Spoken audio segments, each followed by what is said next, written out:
बाप बेटे से हारना पसंद करता है। अगर आप नहीं हार पाए तो आप संभवतः असफल कहलाएंगे, क्योंकि आप जितनी क्षमता से अपने आप को बनाए हैं उससे ज़्यादा बेटे को बना के खुद को साबित करना पड़ता है। दूसरे दृष्टिकोण से आपको हारना होता है। बेटा हराता नहीं, भांजा मामा को हराता नहीं है, हारना पड़ता है और वह हार बहुत आनंददायी होती है।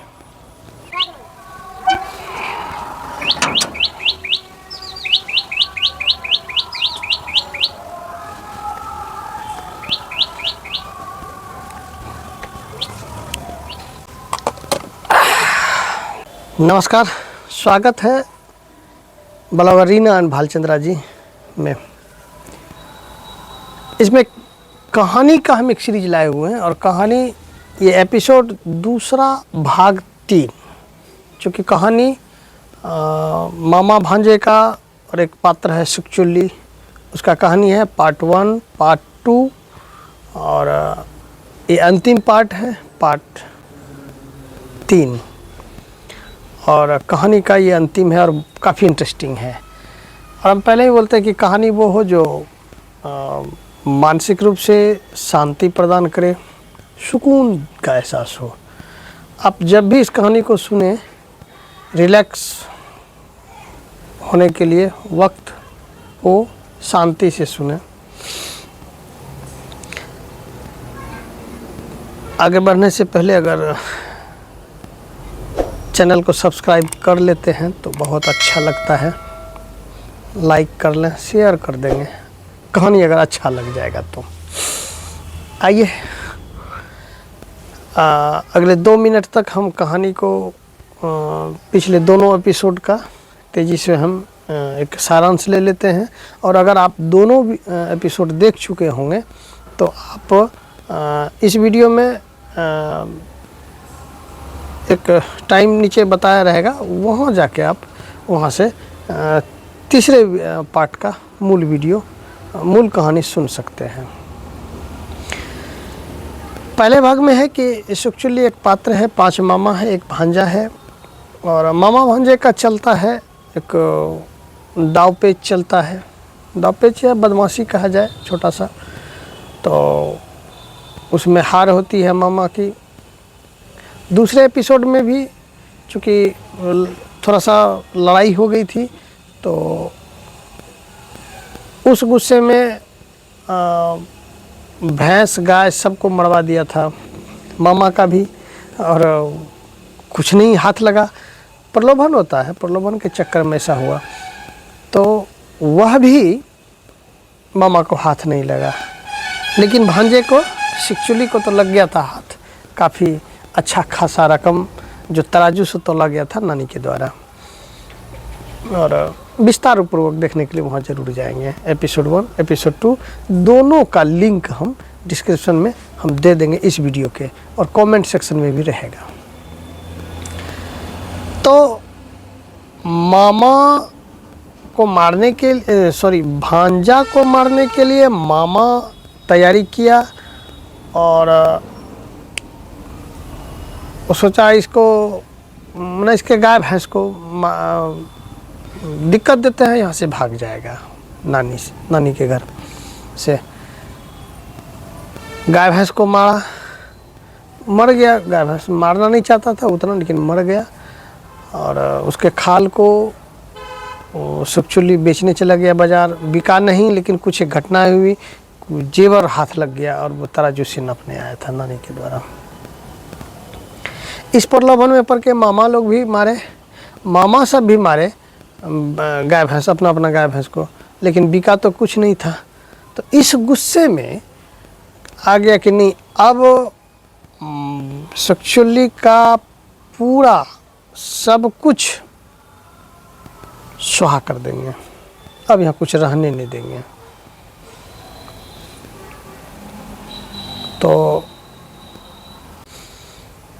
तो सोचा गया कि सुखचुल्ली का घर जला देते हैं। ये भाग जाएगा यहाँ से, अपना घर चला जाएगा। यार बहुत परेशान करके रखा है। रात में सोया सुखचुल्ली, मामा सब आके घर में आग लगा दिया, घर जल गया। सुखचुल्ली को पता था कि मामा कुछ न कुछ करेगा। आग जब लगा तो वो बाहर भाग गया। मामा लोग को लगा कि यार इसी में तो नहीं रह गया, ख़त्म तो नहीं हो गया, जल तो नहीं गया। लेकिन सुबह देखता है कि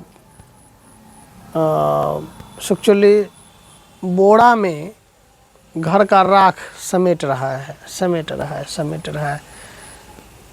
2 बोरा कर लिया और उसको साइकिल पे लाद लिया और चल दिया। साइकिल के या उस समय जो भी था उसको साधन, वो लेके चला गया कि इसको हम बेच आते हैं। क्योंकि देखिए वो दिखाना चाहता था मामा को कि आपने ऐसा किया, हम इसको पॉजिटिव कर देते हैं, और मामा प्रलोभन में आ जाता था। राख छौरा जो जला हुआ अंश था घर का, 2 बोरा लिया और चल दिया।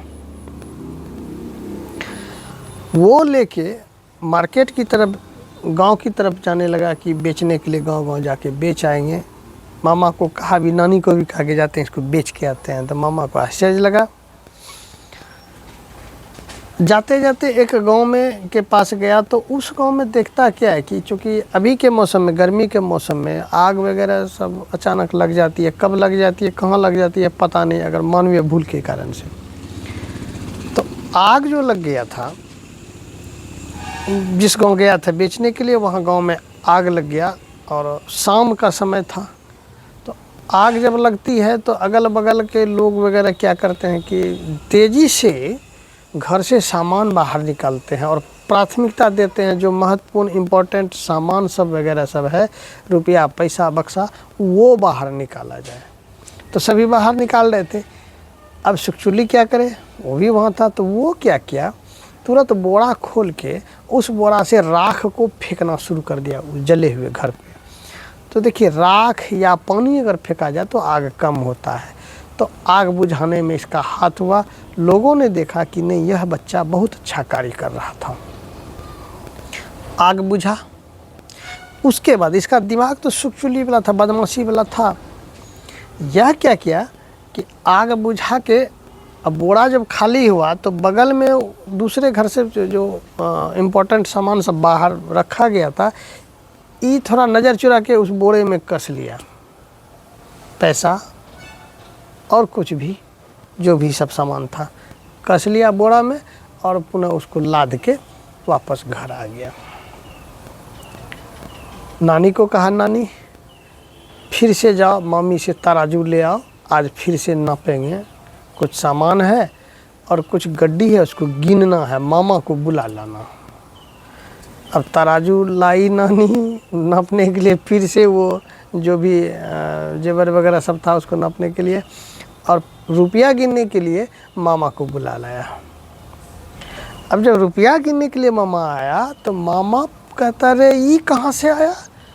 बोला, मामा आप जो है ना पैदल हैं दिमाग से, जलाना चाहिए तो सब है, मेरा घर जलाना चाहिए ना। ढेर सारा राख होता, प्लान बना देते, हम गाड़ी पे लाद के, बैलगाड़ी पे लाद के ले जाते और बेच देते। ये 2 बोरा में इतना, देखिए इतना तो सामान, ये ढेर सारा सामान है, ये 2 बोरा का है, बेचे हैं जो इतना आया है। मामा फिर प्रलोभन में आ गया कि राख बेच के भी संपत्ति कमाई जा सकती है। राख कहाँ से हो? बोला तो पुआल है, उसको हम जला देते हैं। बोला नहीं नहीं, घर वाला राख चाहिए, वहाँ क्वालिटी देखा जाता है बाजार में। मामा प्रलोभन में आ गया फिर, और सब कोई अपना अपना घर जला दिया, बोरा में करा राख, और राख को लेकर बेचने के लिए चला गया। भाई राख बिकता है क्या? शाम तक में घूम के आया। मामा प्रलोभन में घर भी जला डाला अपना। अब सोचा ना, इसको अब नहीं बख्शेंगे, इस सुखचुल्ली को अब मारबे करेंगे। गुस्सा में सब परेशान, सब मामा आया, प्लान बनाया, बोला इसको पकड़ो। पकड़ा, मतलब हाथ पैर बांध के उस लड़के को हाथ पैर बांधा, हाथ पैर बांध दिया, बोरा में कस दिया, बोरा को बांध दिया और उठा के लेके चल दिया। गांव के एक दूर नदी किनारे में जाके उस बोरा को पानी में लुढ़का दिया। लुढ़का दिया यानी किनारे में ही रह गया, आधा किनारे में आधा पानी में ऐसे ही चला गया। और मामा सब भाग गया, जल्दी से उसको फेंका। फेंकने के चक्कर में आधा ही पानी में गया और जिधर सिर वाला हिस्सा था वो ऊपर में रह गया, तो सांस ले पा रहा था, तो मरा नहीं, बोरा में बंधा हुआ, हाथ पैर बंधा हुआ था। ठीक उसी तरह उसी समय राजा जो हैं, राजा जी, उस समय राजा महाराजा हुआ करते थे, तो राजा जी एक हाथी पर बैठकर चले आ रहे थे। और देखिए उस समय हाथी जब चलते थे ना राजा महाराजा, तो दोनों तरफ घंटी लगा रहता था, टन टन टन, यानी हाथी जो लयबद्ध चलता था तो घंटी बजते जाता था। तो ये एक्चुअली समझ गया कि हाथी वाला कोई आ रहा है। जैसे ही नज़दीक आना शुरू किया, नज़दीक आ गया हाथी वाला, तो अंदर से बोरा में सुखचुली दिमाग लगाया कि कुछ करना होगा, तो वो ज़ोर ज़ोर से चिल्लाने लगा। वो ये नहीं कहा कि बचाओ बचाओ बचाओ, कुछ नहीं बोला, वो चिल्लाने लगा, हाँ हाँ हाँ, पकड़ो पकड़ो पकड़ो पकड़ो, दो हाथी पकड़ा, इसको पकड़ो, इसका पूंछ पकड़ो, है इधर से हाँ, पानी में इधर से किनारे लगाओ, उधर से थोड़ा सा और तुम करो। मतलब इस तरह ये आवाज़ निकालने लगा कि 2-4 साथी है और पानी में कई हाथी है और उसको चारों तरफ से घेर के पकड़ रहा है सब, और यह किनारे में है। तो यह बात वो सुना, राजा या मंत्री जो भी था वो रोका, सोचा हाँ ये क्या हो रहा है, ये पानी में तो ये लड़का है। हाथी पर से उतर के बोरा के पास गया, बोला कौन हो तुम? बोला हाँ अभी नहीं बात करेंगे, अभी समय नहीं है, बहुत सारा हाथी है, सब निकल जाएगा, कम से कम 100-200 है और हमको लगता है कि 2-4 ठूठ हम पकड़ लेंगे। राजा बोला ऐसा लाया कि प्रलोभन आ गया। राजा भी कहा कि है मेरे पास तो एक हाथी है, थोड़ा सा हम भी अगर प्रयास करेंगे तो 2-4 हाथी हमको भी मिल जाएगा, तो मंत्री वगैरह सबको मिल जाएगा, तो सेना में ज़्यादा सेना मजबूत हो जाएगी। इस प्रलोभन बोला कि हमको भी लेना है बाबू। बोला देखिए यह हाथी पाने के लिए बड़ा कठिन तपस्या करना होगा, बड़ा मेहनत है। बोला क्या मेहनत है? बोला देखिए सबसे पहले बोरा हाथ पैर बांध के बोरा के अंदर आना होगा और पानी में आना होगा, बोरा को बांधना होगा, यह एक विधि है, प्रक्रिया है, तब जाके पानी में से हाथी दिखेगा। राजा बोला हमको भी दिला दो। बोला देखिए चलिए आप राजा जी हैं, आप कह रहे हैं तो मान लेते हैं गप को, तो ज़रा सा मुँह खोल दीजिए बोरा का। राजा जी बोरा का मुँह खोल दिए। अब मुँह खोले तो उसको निकाले, बोला कि सिकचुली को निकाला और बोला हाथ पैर भी खोल दीजिए, तो हाथ पैर भी खोल दिया। बोला राजा जी अब आपको अंदर तो जाना होगा। बोला चलो वही प्रक्रिया कर दो। तो हाथ पैर बांध के बांधा क्या, बंधवा लिया खुद से लोभ में आके। बोरा के अंदर गया, बोरा को फिर बांध दिया, उसमें दे के और सक्चुअली उसको पानी में दे डाला, आधा पानी में आधा वो। और ये हाथी लेकर हाथी पर चढ़ गया, सक्चुअली हाथी लेके घर आ गया। सब मामा चौंक गया, ये क्या हुआ भाई, हम तो इसको हाथ पैर बांध के पानी में फेंक दिए थे, ये हाथी लेके आ रहा है। मामा सब सोच ही रहा था कि एक्चुअली बोलता है भगना मामा आप लोग सही में वाकई दिमाग नहीं रखते हैं, जब हमको फेंकना था तो किनारे क्यों फेंके, हमको गहरे पानी में फेंकते ना, तब जाके 8-10 गो हाथी पकड़ाता। ये तो एक ठो हाथी पकड़ाया है, देखिए हम लेके आए हैं। मामा भी प्रलोभन में आ गया। बोला हम लोगों को भी हाथी लेना है, हमको भी उपाय बता दो। बोला नहीं, आप लोग उल्टा पुल्टा कर लेते हैं, हम ऐसा नहीं कुछ करेंगे। बोला भगना कर दो, ऐसा कर दो, चलो हम लोग भी हाथी पे चढ़ेंगे। बोला ठीक है चलिए। सब मामा को ले गया, बोला सबको अपना अपना बोरा घर से ले लीजिए। सब ने बोरा लिया, हाथ पर बांधने का बोला सामान ले लीजिए, वो हो ले लिया खुद से। सबको बोला चलिए जहाँ फेंके थे वहाँ ले गया। सब मामा को बांधते गया, बोरा में करते गया, उस जगह किनारे पे रखते गया। पांचों मामा को बोरा में हाथ पैर बांध के बोरा में करके बोरा बांध दिया। बोला आप लोग तैयार हो जाइए, और सब बोरा को पानी में डाल दिया। पानी में हाथी था, सब मामा खत्म, राजा खत्म। सुखचुल्ली आराम से फिर हाथी पे चढ़ के घर आ गया। अकेला सुखचुल्ली बचा। जानते हैं इस कहानी का मूल मंत्र क्या है? आप हर कोई मामा है और हर कोई भांजा है। उम्र अगर बड़ी है, ज़्यादा है तो मामा होंगे आप। अपने से छोटे पीढ़ी, जो अगले पीढ़ी से आप ना भिड़ें।